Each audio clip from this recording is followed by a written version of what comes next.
Pick up with the story we talked about in the first hour. It's that story about a U.S. defense contractor sharing military information with China, and a closer look at our defense industry and its cozy relationship with both the Pentagon and Congress. The company Honeywell has been fined $13 million for sharing specs of U.S. military jets with the People's Republic and other countries. This was all happening between 2011 and 2015. It's just becoming public now because of the settlement. This was happening again under the Obama administration and Vice President Biden and Secretaries of State Hillary Clinton and John Kerry, but that settlement just became known. Honeywell said it, quote, inadvertently shared the technology during its normal business discussions, and no detailed manufacturing or engineering expertise was shared. That's what they say. The State Department also said it won't debar Honeywell from its contracts because it voluntarily disclosed these allegations. But it's also roughly, that $13 million is roughly $7 million less than the CEO of Honeywell made last year. Of course, $13 million isn't pocket change. Let's talk a little bit more about the current CEO. His name is Darius Adamczyk. He's got a classic American dream story. It is inspiring. His family moved here from Poland when he was just 11 years old. He spoke no English at the time, and according to his own bio on the Honeywell webpage, he went to Michigan State, got an engineering degree, and then Syracuse for a master's, and then went on to Harvard to get his MBA. Very impressive stuff. These are the credentials you'd expect from the CEO of a company that makes everything from aviation parts for our military planes to smoke alarms in your house and even COVID masks that we all wear. Now, to be clear, Mr. Adamczyk was not the CEO of Honeywell when the info about the American military jets was leaked to China, but a look at his CV, his resume, does raise serious questions about these relationships between these companies and the Pentagon and Congress and other defense contractors and the massive government consulting firms that facilitate these relationships, like Booz Allen Hamilton. Now, before Honeywell, Adamczyk worked in Washington, D.C. at Booz Allen Hamilton. Its defense division bills itself as, quote, the premier digital integrator for the Pentagon. They say, quote, we're accelerating innovation to help defend the nation. That's what they say on their website. A lot of other words, too, that are hard to decipher unless you're a consultant type. Now, they reportedly bring in about $7 billion of revenue every year, and Bloomberg News once called Booz Allen Hamilton, quote, the world's most profitable spy organization, which made us think about Liz Cheney. Not her so much, but her family name and the other members of the Washington establishment that rushed to Liz Cheney's defense. These are some of the same folks that got us into these wars that never seemed to end, and in turn, those defense contracts that are needed to support those never-ending wars. Now, the biggest lie these people continue to tell us is this one. If we, the voters of this country, give these folks just one more chance, maybe one more fighting season in Afghanistan, that country won't fall apart the second we leave. And if we're just nice to our enemies like China, well, they'll leave us alone. Then and only then will they be able to fix all the things they've broken overseas over the last 25 years. That's what they're really telling us with their support of Liz Cheney here. Meanwhile, we're all distracted from the domestic issues that continue to plague us. Our failing schools, our shuttered schools, our broken borders, the true motives behind the Democrats' massive and unsustainable spending plans. This thing with Liz Cheney and Kevin McCarthy and President Trump, it's a media trap. Main Street Americans in places like Sandusky, Ohio, don't really care, or shouldn't care really, about who the GOP conference chair, the spokesperson for the House Republican caucus is. The lone congresswoman from Wyoming really shouldn't be having this much impact on our daily lives. Most folks are not strolling out to the curb in the morning, cracking open their Thursday edition of the Washington Post to read Liz Cheney's op-ed talking about the Capitol riot as the turning point for the GOP. Most of America, the people who live outside of Washington, Liz Cheney represents her father's neocon legacy and the Washington establishment's desire to try and undo what they've done with their disastrous foreign policy over the years. Now, the one that's been backed, that same foreign policy has been backed by Republicans like Dick Cheney and John McCain and Barack Obama here. It's hard for those consultant types to lose on an election like that one, right? The current office holders also backed that military policy. Joe Biden, John Kerry, Nancy Pelosi, they all voted for the Iraq War. And as long as we're talking about Liz Cheney, we are not talking about the old guard's sins of the past. The real turning point for the Republican Party was that vote on the Iraq War, when some of them knew in their heart of hearts that the intelligence did not support it. Now, the future of the Republican Party seems to be with the Republicans who can acknowledge that mistake. Let's talk about this more and welcome in Dave Rubin, host of the Rubin Report, also author of Don't Burn This Book, Thinking for Yourself In an age of unreason, and every week, Dave, it seems like there is more and more unreason out there. But this John, can I give you a golf clap for that beautiful intro right there? You don't have to, Dave. That was a great little summary of everything that is wrong with I would say the Republicans specifically, but really the media and the entire establishment altogether. Because you're right, there are a bunch of people who have gotten pretty much everything wrong forever.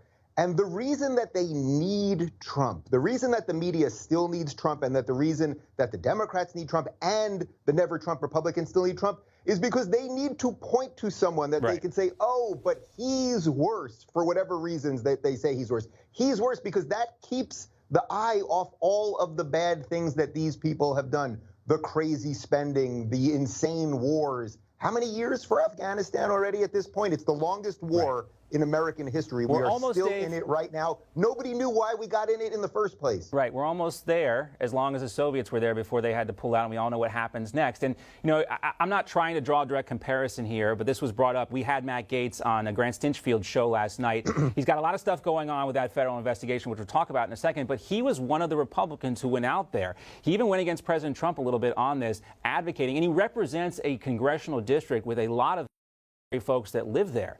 And he was one of the folks who said, no, this stuff has got to stop. We got to get out of Afghanistan now. That's another thing that President Trump did, provided cover to a lot of Republicans to come out and say, look, this was wrong. It was a mistake. And we've got to acknowledge that if we're ever going to fix it. Well, of course. I mean, look, nobody really understands why we're in Afghanistan at this point, right? We went in a little bit after 9/11, which feels like many lifetimes ago. It was, 20 years ago, actually. We weren't exactly sure why we went in then, because we knew that more of the attackers came from Saudi Arabia, but the Taliban was there and there was a little confusion. And I think everybody, if you really remember back 20 years ago, if you're of age, everyone was a little trigger happy and there was such pain in the country and people just wanted to do something.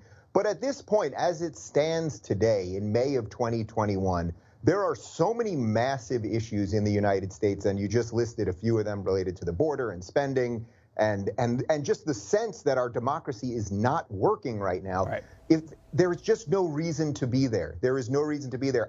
The thing is, we can just keep pouring money into these places, and we can keep the swamp moving, and we can keep all of the people who got everything wrong in power, or we can actually say we have got to get our house in order, and we can't get our house in order as long as we're still either bombing or even protecting someone else's house. This is literally what President Eisenhower warned about with his military-industrial complex speech. That's what we refer to as the deep state. That prescient moment from President Eisenhower, we are there right now. Let's transition, though, and talk a little bit more about Matt Gaetz. Here's what he had to say about the accusations against him. Take a listen. They always come for the fighters, Grant. Donald Trump Jr., Rudy Giuliani, Steve Bannon, Matt Gaetz. It's never the meek that they come for. It's always those who are fighting hard for the America First agenda, and I've got a lot of fight left in me. All right, so what do you think ultimately happens here? Because there's, of course, the initial splash of the news story. We've got a guy who's in real trouble, this Jared Greenberg guy, whatever his name is, Greenberg. He's now spilling the beans from behind bars, doesn't have a lot of credibility here. You don't have one named accuser on record, but that's enough basically to destroy Matt Gaetz's career at this point in time. Yeah, that's the dangerous part of this. Look, allegations are just allegations until there is proof. I mean, this is why we have a process in this country, at least for now. This is why we have due process. I know a lot of Democrats would like to get rid of due process. But I think Gaetz's point there is the right one, which is they don't need to go after the meager Republicans. They don't need to really go after, say, the Liz Cheneys or the Mitt Romneys, who now just behave like pet Republicans so that they can get people on MSNBC to say nice things about them. What they have to go after are the people that fight. So I can't comment on the specifics of what actually happened here any more than you can, John. Right. We can just take the information as it's given to us and say, okay, if we have some facts now, if he did any of these things, then there's a process to deal with that.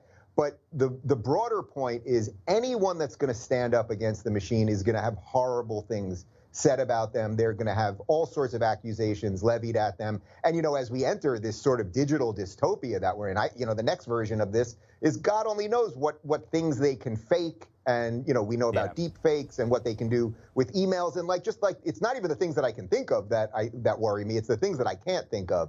Well, so again, we're all going that's to have not to say Neuralinks, he's innocent or guilty. Yeah. We're all going to have Neuralinks, and we won't have to think. We'll have computers to think for us, God forbid. Oh, you don't have it already? In LA, they're giving it out for free at the homeless shelters here. No, I don't have it, and I'm not looking to get it at all. I'm scared of robots, Dave. That's one of my phobias.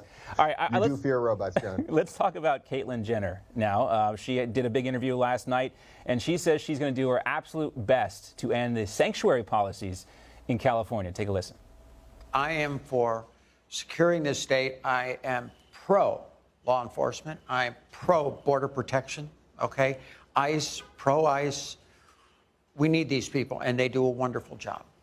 Give us your assessment, boots on the ground in California. What is the Caitlyn Jenner constituency? Does she stand a chance of unseating Gavin Newsom?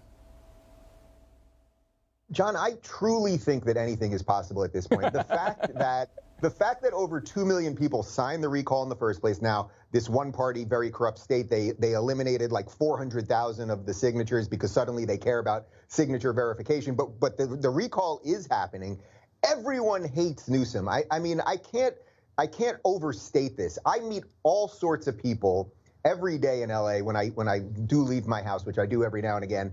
And these are Democrats that want this guy out. These are apolitical people that want this guy out. As far as Caitlyn specifically, if this thing is real and it's not just a publicity stunt, and I hope that is right, and I'll be totally transparent, John. I did donate $50 and I got the Caitlyn for California mug. I should have had it with me on set right now. But the policies that she has laid out there, and I watched the entire interview with Hannity, there was nothing that didn't make sense. Right. There really wasn't. She's even fighting the trans lobby on this stuff, that girls, that biological boys that transition to girls shouldn't be in girls' sports.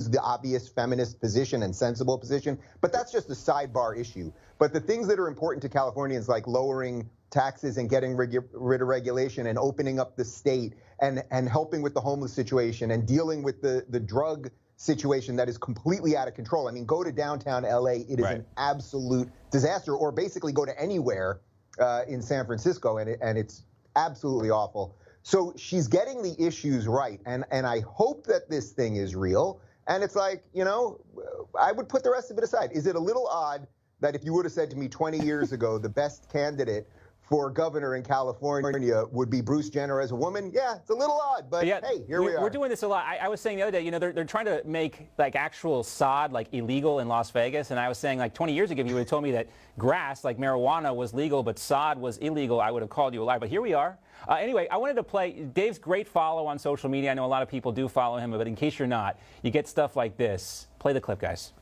Cosmo Kramer. Okay, you're checked in? Yeah, thank you. Here's your AIDS ribbon. No thanks. You don't want to wear an AIDS ribbon? No. But you have to wear an AIDS ribbon. I have to?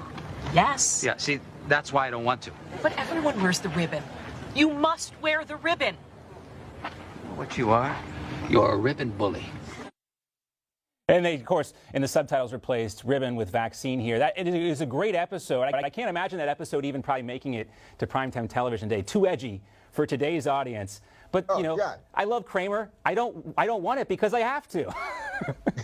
Well, first off, every episode of Seinfeld would not be allowed to be on television at this point. The Soup Nazi, come on. I mean, the whole show would be taken off air. Let's not forget, Jerry once drugged a girlfriend so he could play with her toys. I mean, the guy does, right? And I could continue. But it was tryptophan. It was tryptophan. Come on, not this. It was well, no, it was a little bit of wine and the tryptophan from the turkey. You're right.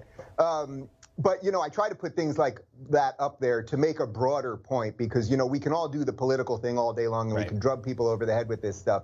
But the beauty of that scene is that Kramer's saying, hey, I'm here. I support the fight against AIDS. Like, I'm going to walk. I'm going to raise money, all of that stuff. But it's never enough for the activist class. And that is what we are seeing with BLM. That's what we're seeing with the wokesters. They want your complete submission. And let's not forget what happens to Kramer at the end of that. I mean, basically the activists, the so-called good guys, they end up beating the crap out of him. Does that sound kind of familiar? It does. What's going on right now? It does. Seinfeld and The Simpsons taught us so much when we were growing up, didn't they, Dave? Great to see you. They did. As always, Dave. Thanks so much.